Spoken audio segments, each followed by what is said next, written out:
Now the next chapter we are going to study is probability. Now what is probability? Probability gives us a mathematical measure of uncertainty. How? I'll explain you how. Now look at the statement, or consider a statement, it may rain today. Correct? Now it may rain today gives us a thought that it may or may not rain today. But we do not know that what is the probability or how much chances are there for it to rain today. Correct? But if I say a statement that there is a 50% chance that it will rain today. Correct? Now this gives us a mathematical value in terms of percentage that it may rain today, and the chances of raining are exactly half, or 50%. Now consider another statement that says that I may or may not pass the mathematics examination, but it does not tell us that what are my chances to pass the examination or what are my chances to fail the examination. But if I say that there are 10% chances that I may fail the mathematics examination, it means that 90% I am going to pass, but there is a slight chance, that is, there is a 10% chance that I may fail. Now probability, what does probability gives us? Probability gives us the mathematical value for uncertainty. Probability is a measure of uncertainty. Correct? Now we all know what probability is and how does it help us. Now what next do we have here is are some terms related to probability. Correct? Now the first term here is experiment. Experiment is any action that results in an outcome. Like you perform experiments in the labs, those are all experiments. The experiment can be switching on a fan. It results in the outcome of rotating of the fan. Experiment can be throwing a ball. It results in the ball going that side. Experiment can be tossing a coin. It results in either heads or tails. Now this is all experiment. Correct? Now the second part over here, the second term here says random experiment. Random experiment is any experiment that yields more than one outcome. Correct? And those outcomes are not known to us. Correct? We do not know that it will yield outcome A or outcome B or outcome C. Now I'll give you an example for random experiment. Random experiment, it can be rolling a dice, or it can be tossing a coin. While we toss a coin, we do not know that what will when it goes down, what will face the upper side. It will be heads or tails. What is going to come? We don't know. Correct? So that is a random experiment. When we roll a dice, we do not know what is going to come. It can be anything from 1 to 6. So it is a random experiment. But consider an experiment which says I am just throwing a ball on the ground. I know that the ball is going to rest on the ground, so it is just an experiment. But when I say that I am tossing a coin or I am rolling a dice, I do not know it is going what is the outcome going to be. It can be heads or tails. It can be anything between 1 to 6. So random experiment, what are the examples? It can be tossing a coin,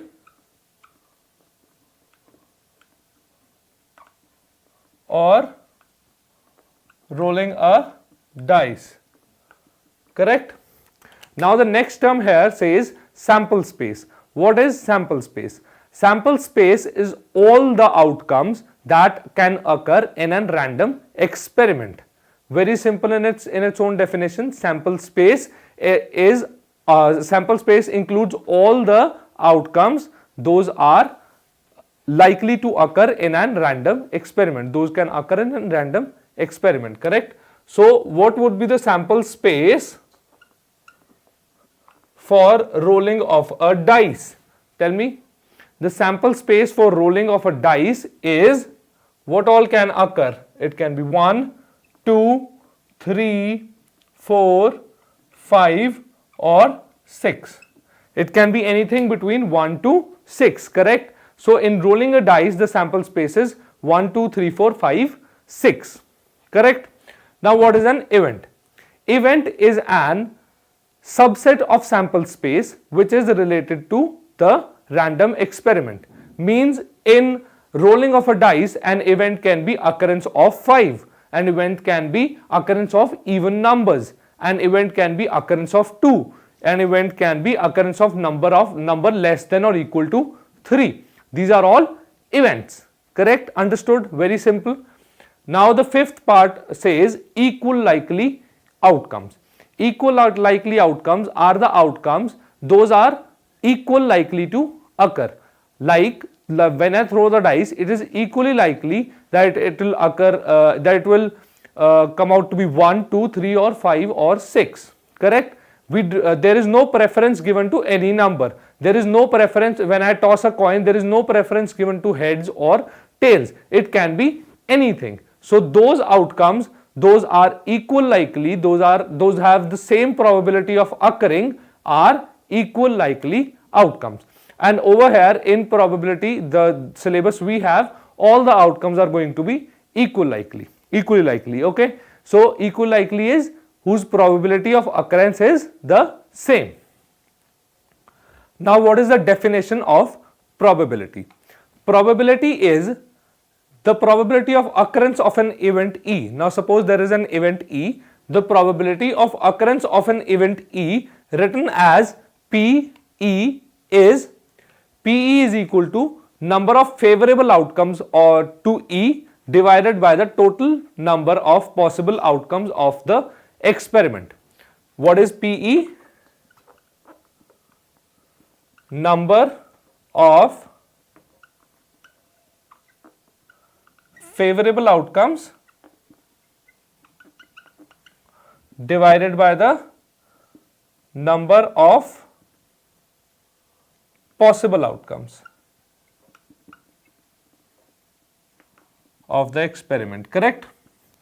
Now I'll give you a few examples. This is the formula for probability, or this is also the definition. Now I'll give you some examples.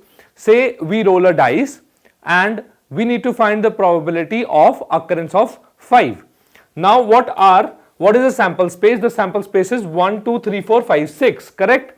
Now what is the probability that 5 will occur? The probability gives what is the formula? Number of favorable outcomes upon number of possible outcomes. How many favorable outcomes are there? There is one favorable outcome. Correct? Only this over here, that is 5. And what are the total number of outcomes? 1, 2, 3, 4, 5, 6. The total number of outcomes are, possible outcomes are 6. So PE is equal to 1 by 6. Now another example is that find the probability of getting a number less than or equal to 3. Correct? While rolling a dice, find out the probability of getting a number less than or equal to 3. Now what is the probability for that? Number of favorable outcomes upon total number of possible outcomes. Number of favorable outcomes are 1, 2 and 3. Correct? Why?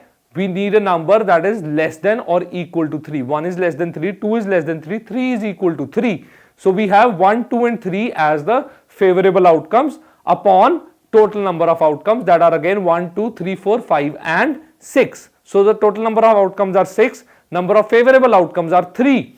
So the probability is 3 by 6, that is 1 by 2. Understood? Very simple examples. I hope you understand this. Now this is the definition of probability. Now there are some other terms related to probability. The first term says sure event. What is a sure event? Sure event is an event that has a probability of 100% or the probability of 1. That means that that event is sure to occur in a random experiment. That event is sure to occur. Now imagine take a random experiment of rolling a dice. Getting a number 5 has a probability of 1 by 6. We've already done that. But getting a number less than or equal to 6 has a probability of, what are the number of favorable outcomes for that? 1, 2, 3, 4, 5, 6. All these numbers are equal to or less than 6. What are the total number of possible outcomes? Again 6. So the probability is 1. Correct? So there is a 100% chance that in a random experiment of rolling a dice, the number would be less than or equal to 6. So that is a sure event. Correct? Now what is an impossible event? Impossible event is an event that has zero probability of occurrence. Now what does that mean? Now in rolling a dice, if I say that find the probability of getting the number 7, that has zero probability. Why? Because we know that in a dice there are numbers only up to 6. So we cannot get a number 7. So that option is ruled out. So number of favorable outcomes there would be 0. So the probability is also 0. That is an impossible event which has no probability of occurrence or zero probability of occurrence. That is a impossible event. Now what is an elementary event? Elementary event is an event that has the favorable outcomes of only one.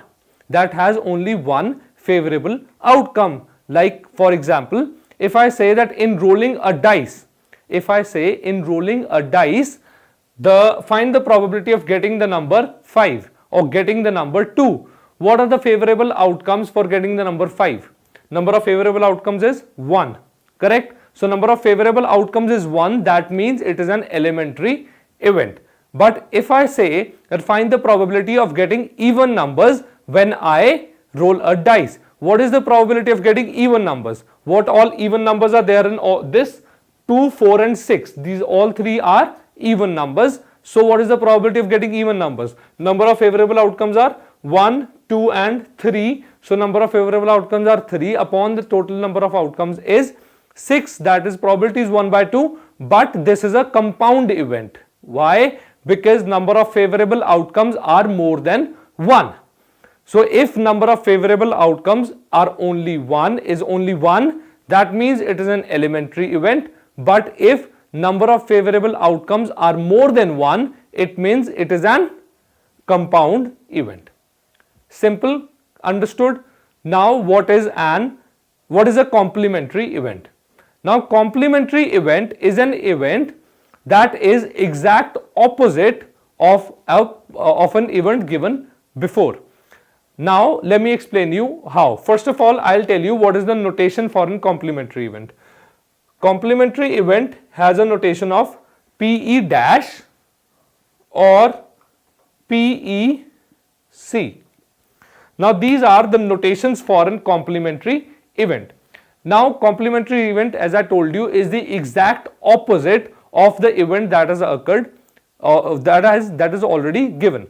Now for example, if I say in rolling a dice, the event is getting a number less than or equal to 2, correct? Getting a number less than or equal to 2 is the event. So getting a number greater than 2 would be complement of that event or would be the complementary event to that event. Understood? If getting a number less than or equal to 2 is our event, then getting a number greater than 2 is the complementary event to our event. Understood? Clear enough? It is very easy, correct? Now in tossing a coin, getting heads is our event. So not getting heads is our complementary event. Simple enough. So we've done complementary event also. Now there are some other things also that you need to remember. Now that is, let E be an event. Now if imagine E is an event, so PE always lies between 0 to 1. I've already explained you this. We've seen examples that the probability of occurrence of any event always lies between 0 to 1. For an impossible event, it is equal to 0, and for a sure event, it is equal to 1. For all the other events, the probability lies between 0 to 1. Clear? Now, the probability of complementary event of E is equal to 1 minus PE. Now, let me explain this to you with an example. Now, say that our event is, so first of all, our random experiment is rolling a dice. Our event is getting a number equal to or less than 2. Now, what is the probability of getting a number less than or equal to 2 in rolling a dice? See the sample space over here. A number of favorable outcomes for getting a number less than or equal to 2 are 1 and 2 are the possible outcomes or are the favorable outcomes. So the probability of getting a number less than or equal to 2 is number of favorable outcomes would be 2, number of possible outcomes is 1 to 6, number of possible outcomes are 6, so the probability is 1 by 3. Correct? Now, what is the probability of its complementary event? What is the complementary event for getting a number less than or equal to 2? It is getting a number greater than 2. Simple. So, getting a number greater than 2, what is the probability of getting a number greater than 2 over here? Numbers greater than 2 are 3, 4, 5 and 6. So, getting a number greater than 2, number of favorable outcomes are 4, total number of outcomes are 6. Correct? Now, if total number of, now we have the probability of PE and we have the probability of its complementary event, that is PE dash. Now, what does this property say? It says that the probability of complement of an event, that is PE dash, is always equal to 1 minus PE. Correct? Now, just check it from here. If we have PE dash as 4 by 6, 1 minus PE is 2 by 6. So, 1 minus 2 by 6 is 4 by 6. So, this condition is satisfied. So, for every complementary event, the probability of complementary event would be always 1 minus the probability of the event, and it is also true vice versa. So, now the last property says sum of all the probabilities of elementary events in an experiment is 1. As I explained to you earlier, what is an elementary event? It is an event that has the favorable outcome of only 1, like getting the number 5 in the random experiment of rolling of a dice, or getting a number 2 in the random experiment of rolling of a dice. So, if we see that probability of getting a number 5 is 1 by 6, we all know that. Probability of getting a number 2 is again 1 by 6, we know that. Same ways, probability of getting each of these numbers individually is 1 by 6. So, if we add all those 1 by 6 plus 1 by 6 plus 1 by 6, 6 times, we get the number 1. So, that is what is said in this property. The sum of all the sum of probabilities of all the elementary events in a random experiment is always 1.